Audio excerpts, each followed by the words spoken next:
श्री विष्णु भगवान द्वारा शुक्राचार्य जी की माता का सिर काटना, भृगु जी द्वारा दोबारा जोड़ना। पुलस्त जी कहते हैं, उन दैत्यों के कार्य के लिए शुक्राचार्य जी महादेव जी के निकट पहुंचकर हाथ जोड़कर बोले कि हे महादेव जी, हम आपसे वे मंत्र चाहते हैं जो बृहस्पति के पास नहीं है, क्योंकि जिनसे देवताओं की पराजय व दैत्यों की विजय हो। तब महादेव जी ने कहा कि हे शुक्र, तुम 1000 वर्ष तक नीचे को सिर करके धुआं पान करके व्रत धारण करो। जब ऐसा करोगे तब वैसे मंत्र पाओगे, अन्यथा नहीं। तब शुक्र जी बोले कि हे प्रभु, बहुत अच्छा, आपके कहने से मैं व्रत करूंगा। यह कहकर महादेव जी के चरणारविंद छूकर शुक्राचार्य तप करने लगे। जब इस प्रकार असुरों के कल्याण के लिए भार्गव मुनि तप करने लगे, पहुंचते ही ब्रह्मचर्य को धारण कर महादेव जी की आज्ञा के अनुसार नीचे को मुख कर धुआं पीने लगे। इस बात को जानकर देवताओं ने बड़ा क्रोध करके शुक्राचार्य के तप में विघ्न डालने का बड़ा भारी उद्योग किया। यहां तक कि बृहस्पति जी को आगे कर सब शस्त्र अस्त्र धारण कर मंत्र तंत्र से संयुक्त हो जाकर दैत्यों को घेर लिया। तब देवताओं को फिर शस्त्र अस्त्र धारण किए युद्ध करने पर उद्यत देखकर अति भय से व्याकुल होकर दैत्य लोग उनसे बोले, हे देवता लोगों, हम लोगों ने तो अस्त्र शस्त्र छोड़ दिए हैं। वह हमारे आचार्य जी कहीं तप करने को गए हैं। वह तुम लोगों ने हम लोगों को तब तक अभयदान दिया था। अव्यर्था हम लोगों को क्यों मारना चाहते हो? भला इस समय अमर्ष रहित चीर, वलकल, मृत चर्म आदि धारण किए अस्त्र आदि रहित हम लोगों की युद्ध करने की अवस्था है, जो तुम अस्त्र शस्त्र आदि धारण करके आए हो। हम लोग इस समय किसी प्रकार से आप लोगों से संग्राम में नहीं जीत सकते हैं। हम लोग तो शुक्राचार्य के शरण में हैं। जब तक वे ना आएंगे तब तक कभी न शस्त्रास्त्र धारण करके तुम लोगों से युद्ध करेंगे। जब तक हमारे गुरुजी नहीं आते तब तक के लिए हम लोग आप लोगों से प्रार्थना करते हैं। जब हमारे गुरुजी आ जाएंगे तो तुमसे अच्छे प्रकार हम लोग युद्ध करेंगे, अंतर ना पड़ेगा। देवताओं से ऐसा कह सब दैत्य लोग शुक्राचार्य की माता की शरण में गए। देवता लोग हमको व्यर्थ मारते हैं, इससे हम आपके शरण में हैं। ये सुन उन्होंने कहा, तुम देवताओं से ना डरो। जब तक तुम्हारे गुरु ना आए हमारे पास रहो। देवताओं की क्या सामर्थ्य जो हमारे निकट बैठे हुए तुम लोगों की ओर देख सकें। इस प्रकार शुक्राचार्य की माता से दैत्यों को रक्षित जानकर बल अवल ना विचार कर इंद्रादि देवताओं ने दैत्यों को वहां भी जाकर घेरा व जबरदस्ती युद्ध करने को प्रारंभ कर दिया।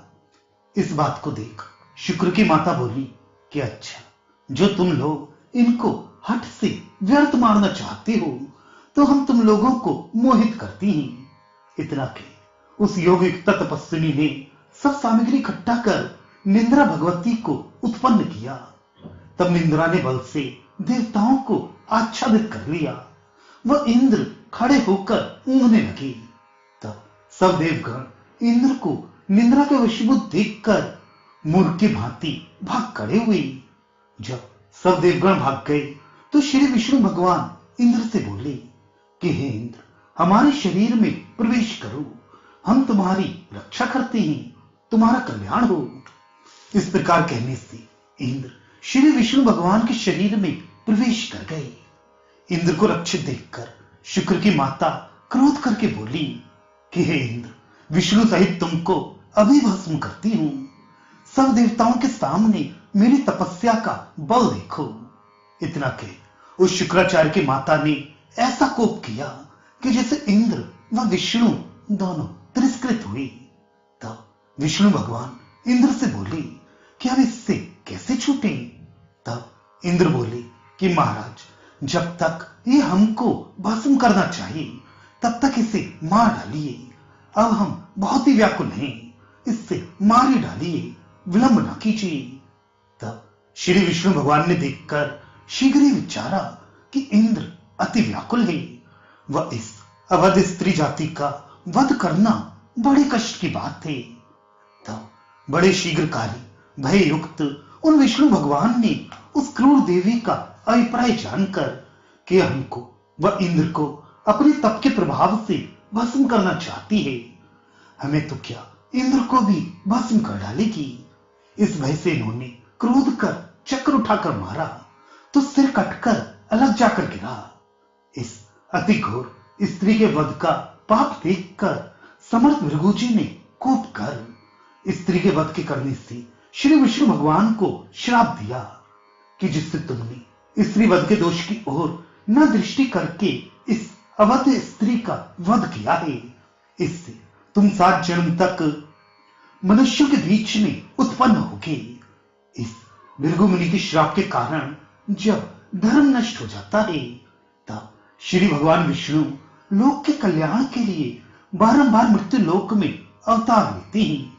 और भृगु मुनि ने इस प्रकार श्री विष्णु भगवान को श्राप देकर अपनी स्त्री का सिर उठाकर हाथ में लेकर कहा कि हे देवी, तुमको विष्णु भगवान ने मार डाला है, पर हम फिर जलाते हैं। जो हमने कुछ धर्म जाना हो वह किया भी हो तो उससे तुम जी उठो। जो हम ये बात सत्य कहते हो। इतना के शीतल जल हाथ में लेकर उसका मुख पहुंचकर कहा, जियो जियो। जैसे ही ऐसा कहा वह भृगु की स्त्री जी उठी। तब उसको सोकर उठी हुई के समान देखकर सब लोग बहुत अच्छा ऐसा कह उठे। इस प्रकार उन भृगु जी ने अपनी स्त्री को सब देवताओं के सामने जलाया। ये बात बड़ी अद्भुत सी हुई।